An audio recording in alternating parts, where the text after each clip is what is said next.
For the past few years, Ricky Gervais, Stephen Merchant, and Carl Pilkington have been meeting regularly for a series of pointless conversations. This is one of them. Testing. Is that all right? Hello and welcome to the Ricky Gervais Show with me, Ricky Gervais, Stephen Merchant. Hello. And the little round-headed buffoon that is Carl Pilkington. All right.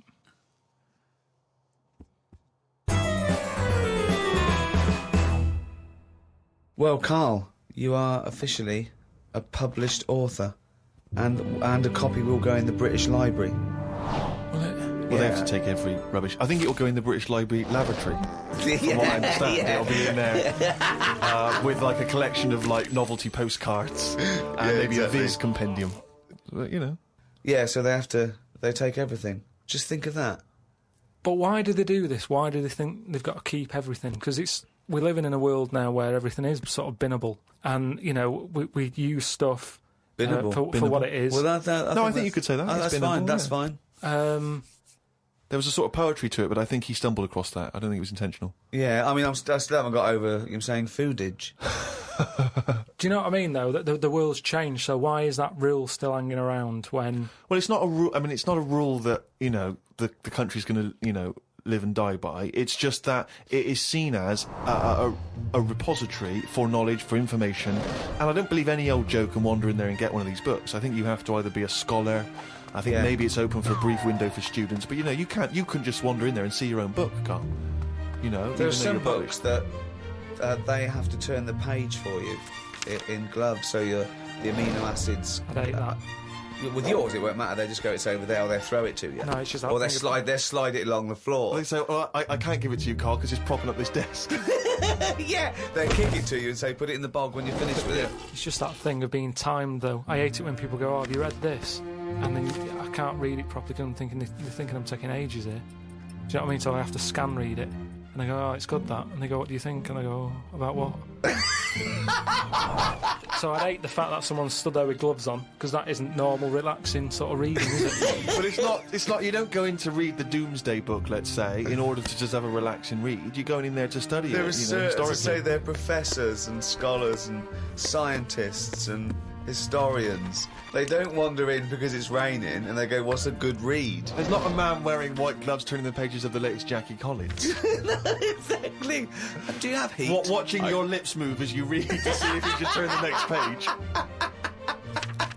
I suppose I shouldn't really feel guilty, because at the end of the day, right, I mean, people always rave about Shakespeare, saying, "Oh, his work was good." But brilliant. At the same time... He'll probably put that on the book when he brings another one out. He'll put your review on it. Yeah. Oh, that was good. Carl Pilkington. But at the same time, you know, like, some people will have a go. I'm ready for people having a go, like that Wendy did about me little films I made. You know, their opinion. So yeah, you didn't hear she slammed Carl. No, well, you know, each to their own and that. And, you know, if everyone liked the same thing, I don't know what we'd do, right? Sure. You don't know anything. So all I'm saying is, everybody raves about Shakespeare. When, if you properly looked at what he did, he invented a lot of swearing words, right? Effing and jeffing and that. Now, that was one of his. Well, it's effing and jeffing and effing and jeffing part 2. But all I'm saying is, for some reason, when things are brought out years ago, people say they're good even though they're not, is what I mean. When I was watching that documentary about the real Indiana Jones, brilliant. They dug out some rocks with drawings on. And they were like, "Oh, don't damage them, don't mark the paint," and it's like, it's rubbish. It was like a stick fella with a yak. Now, if that was found now, or if a kid showed me that, I'd go, "Hey, it's not that good." So what I mean is, because stuff's old stuff gets respect. But you're not judging it on its aesthetic merits, you're judging it on its historical importance. I don't think that's fair, though, because when that fella drew that, it wasn't old. He did it when he was knocking about. No, yes, but you must see the difference between you doing a stick man on a wall with a bit of chalk near your local and a cave painting that they date to 10,000 years ago. Yeah, so in 10,000 years' time, when they find my story, will it gain more respect then than it is now? No, less. But why is it? Because people will more and more realise what a buffoon you are. The more research we do, the more you expose yourself as an empty, egg-headed moron. That's a friend speaking right there, Ricky Gervais. No, He loves you like a brother. I just think you've mentioned him before, Steve. This Peeps fella. Yes.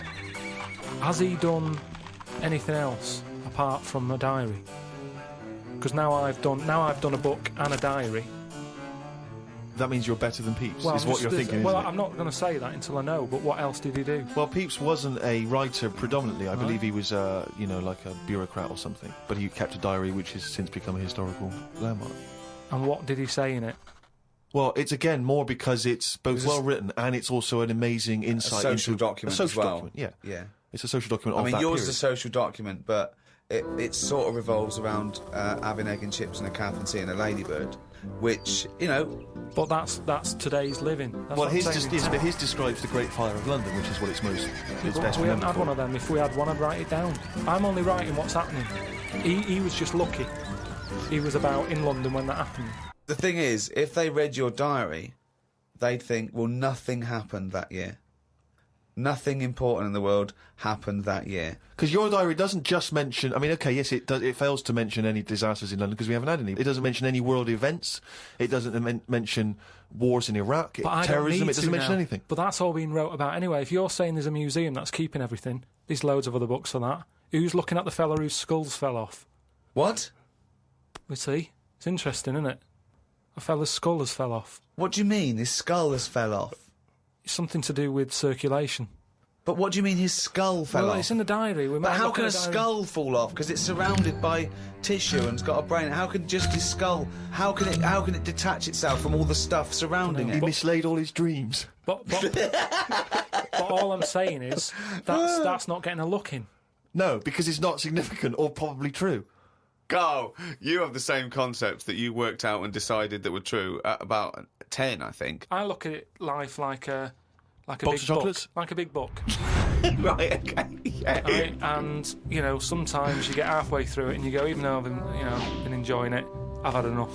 Give us another book. No. Your metaphor, analogy, whatever you're trying to create there, falls down with "let's have another book." Yeah. No. You can either opt out of life or stick with it till the end. You can't go, be someone else now. You can't do that. I know you think you can, and I think in your world you can, you possibly be injected into an old woman's head when you've had enough and you come out a little baby. What I mean is, at the moment, my life, I'm going to live to 74, 75, right? Okay, all right. So, yeah, I'm probably on page... What am I on? A book that's got about 200... This is painful, Steve. This is really painful. Carry on. I'm on... I say if my book's got 300 pages in it. Yeah. A few pictures and that. It's a picture book. That's the great thing about Carl's life. It's a book for children. It's a pop-up book. And it just, every page he pops in, he goes, All right. I'm probably on, page about 170. Yeah. he's going to die at 74. He's reading a book with a few pictures in with 300 pages and he's on 170. Go on then. So, right, if the book was too thick, right, and there was loads more pages Let me tell you, left- this book is way too thick. Yeah. If the book was more thick, yeah. The book could not be thicker. If there was loads more pages left, I'd go, I can't be bothered reading on. Right.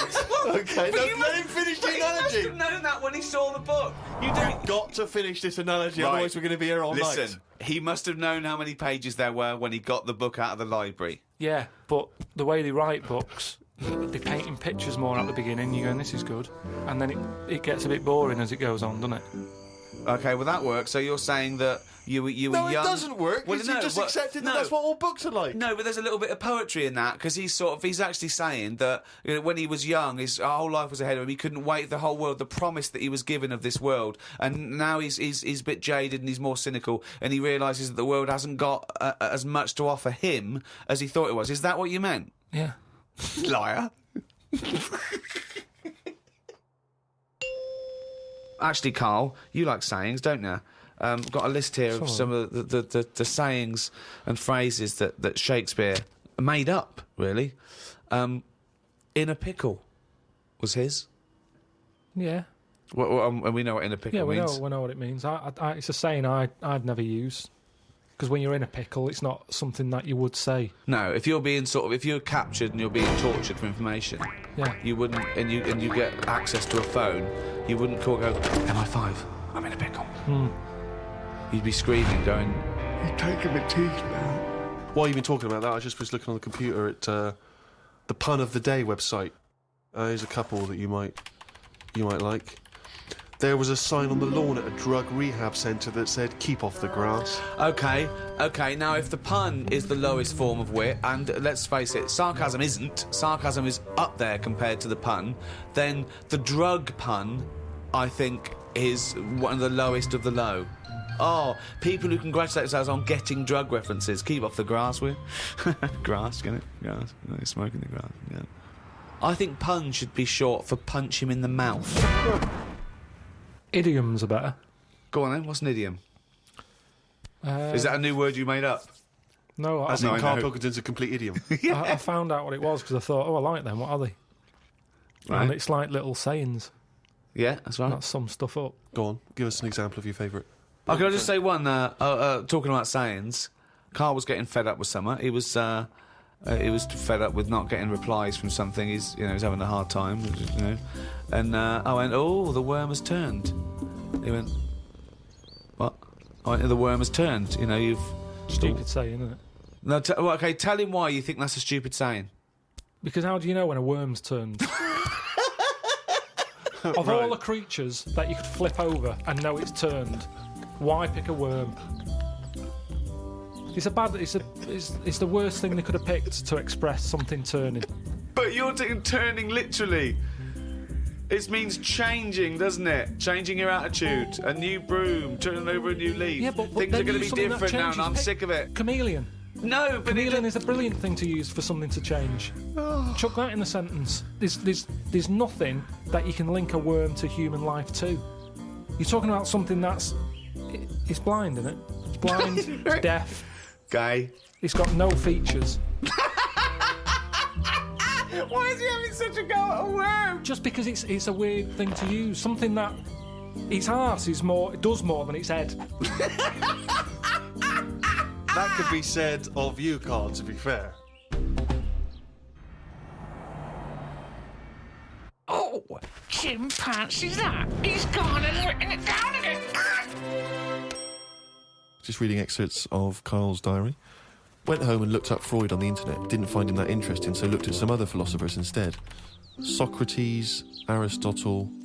Lao Tzu from years ago came up with some good stuff. 1. He who knows does not speak. He who speaks does not know. Not entirely true. To lead people, walk behind them. Yeah. And of course, the journey of 1,000 miles begins with one step. Yeah, good that. Maybe this is why people are at the start line spectating at the Commonwealth Games. Well, no, it's just that I've never understood why in Olympics and stuff like that. If you're going to watch, don't stand around the start line. Go to the end, where you see the winner. But because of that saying, it actually makes sense. When it's like, well, every step starts with a step or whatever. Say again? Every race, you've got to start with a step. Yeah. If you want to stay at the start line, do. What does that mean? I'm just saying, if you're into, I wouldn't watch a race, right? Okay. But all I'm saying is, Right. if I was to watch a race, Yeah. I wouldn't hang about the start line because. Well, you just said you would. What did I? Yeah, you said that's the place to start because every race starts with a step. No, but I wouldn't normally. When I was on holiday, Yeah. Suzanne said there's a race going on down the road. Yeah. I'd go, well, let's go, keep going down the road and stand at the finish line. Okay, but now what have according you to thought? Lazoo, Yeah. I'd say, well, hang on a minute. Every race starts with a single step. Yeah. How many people around the start line? Is there more room there? She goes, yeah. I'll go, let's go there then. It's less busy. Right. And what would you see there then? I'd see people starting the race, but I wouldn't be that impressed with them because I'd go, well, I don't know if any of these are any good. So would you start at the start or the end then? If it was down to me, I'd just probably stay at the finish line. Okay. So you wouldn't want to see the first step then. So what Not do you think of really. Lazoo now then? I preferred the leading people from behind. Okay. And what would you do to lead someone now then? Well, if you're behind, you don't have to take responsibility, do you? You can go, well, I didn't send you where, you went there. That's not really leading them, though, is it? Yeah, because I've made them think. I've gone, they go, oh, I've just walked into a big hole. I'd go, oh, should have been looking where you're going. I haven't led them in that hole, but they've learnt a lesson. They won't go in a hole again. That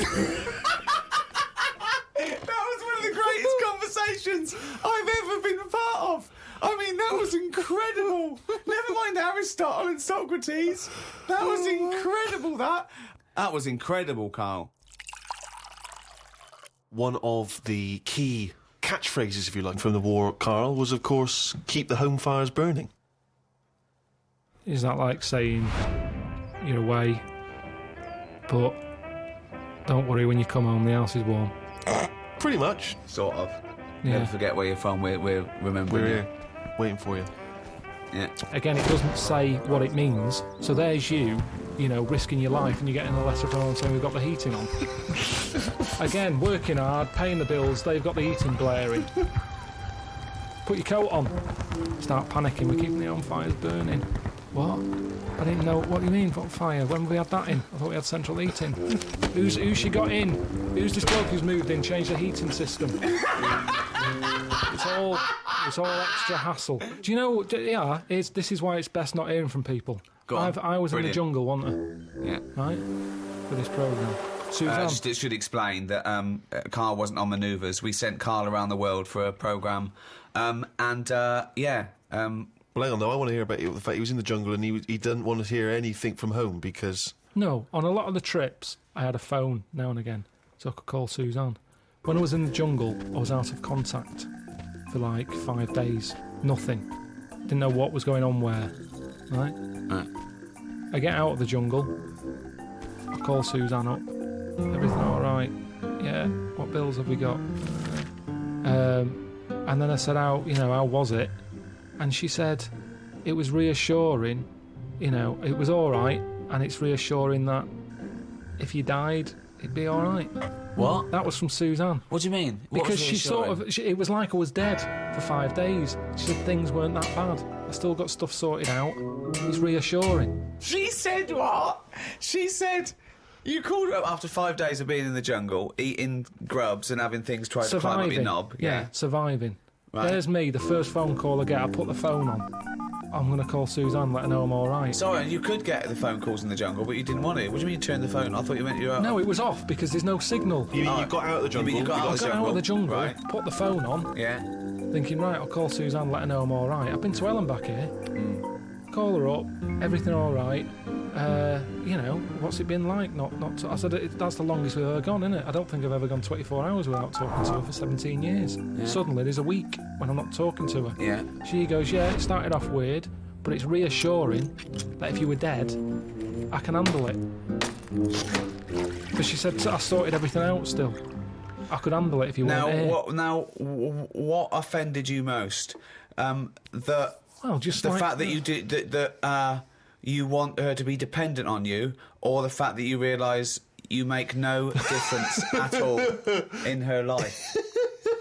Well, it's a bit annoying, isn't it? They forget, don't they? The bills weren't as piling up as much as they normally do. That's the only thing they ever get through the door. When there's a postal strike, carry on. I'm not interested. You're only bringing bills to the door anyway. Carry on striking. There wasn't that much post. There wasn't that many bills to sort out. There wasn't problems with the boiler. She's forgetting all this. So I'd like to go back in the jungle, just as the boiler's the flame starts to flicker, and about to go out. Let's see you then. That's what I'd say to any soldiers listening to this before you leave home. Yeah. Just leave everything. Break a few things. Don't pay the bills, and then go.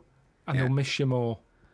Yeah. Well, that's great advice to people overseas. Let me just reiterate that. Next time, when you come home, have a great time with your wife and kids. See your mum and dad and your family. But then, when you've just got to go back into active service, just smash the place and do shit everywhere. Thanks. Carl, what's your thoughts on poetry? I've never really been a fan of it. There's a surprise. It's sold in a bad light. It's a bit bit gay, isn't it? I mean, it Okay. depends what sort you're talking about, because maybe there's poetry out there that I haven't heard. There's some poetry gayer than others. Yeah. War poetry can't be gay, can it? That was I haven't people, heard. Go on. people fighting in the trenches and can't be gay. They weren't gay. They were writing to their sweetheart. I don't know his name. Might have been a bloke. I don't know. But So was it a sort of a what sort of poem was it? Was it sort of a limerick, sort of a no, it light? was. Well, there's famous ones, Wilfred Owen and Siegfried Sassoon, and they're very moving. They're about what usually happens is that they talk about why are we here. This is we've been sold a lie here, and they really started seeing war in a different light from their point of view in the trenches. Famously, some of them died soon after the. But I prefer they'd written the poem. a proper letter. No sort of crypticness. That's the problem with poems. Okay, so you'd have been disappointed to get Dulce et Decorum Est through the post, would you? You'd have just said, "What are you trying to say, mate? What's the weather like? When you're coming home? Did you get my socks?" Well, yeah, sometimes life is a bit like that, and it's like, say what you mean. Right. Well, then you have just wiped all art off the face of the earth if you literally just say what you mean. No, I'm just saying in a letter. Say if I was a woman and my fella was fighting in a war. Right. What's your fella's name? Harry. Okay, so Harry. Oh, that's right. So when were you married? About 1935. 1935. So you've been married about 4 years. Yeah. Harry, why don't you go off? Oh, you're a woman, aren't you? You don't. Okay. So what did you see in Harry? Why did you like Harry? Was he? He just was like funny. Butch. He wasn't that butch, but that didn't matter back then, did it? In the war. No. And you took everyone. But what did you say when Harry said to you? Well, I thought it was coming because a lot of our friends ended up having. Did you to just go hug there. him and say don't go or something? No point, because that would have just made it tough for him. So what's the point? Just go with it. But if he I had cried written... after he went. You cried after he went?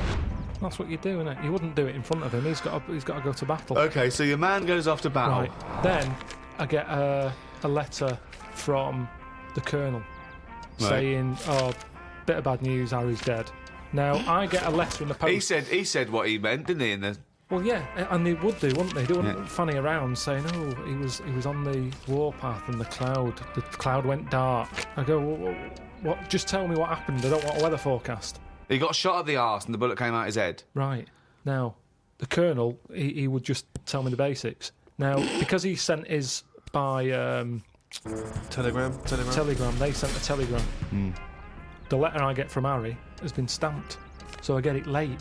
Oh, okay. So I get a letter from Harry after he's died. Yeah. Right, and you know he's dead. I know he's dead, so I get Right. this letter with his handwriting on. I'm Yeah. devastated because I was just getting over his death. Yeah. It's all brought back to me when this letter drops through the post. Well, yeah, 3 Right. days and you're pretty much over it. It's Harry's handwrind. Yeah. Oh, God, what's this? What's now he I written? open it, Yeah.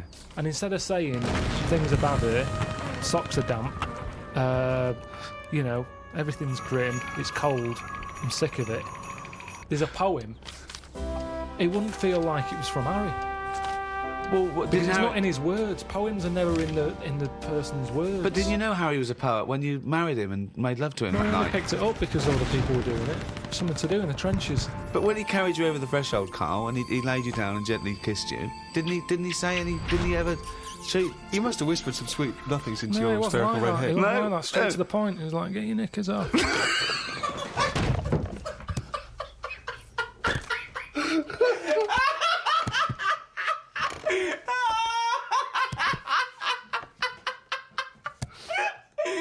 That's one of the weirdest fucking scenarios I've ever heard.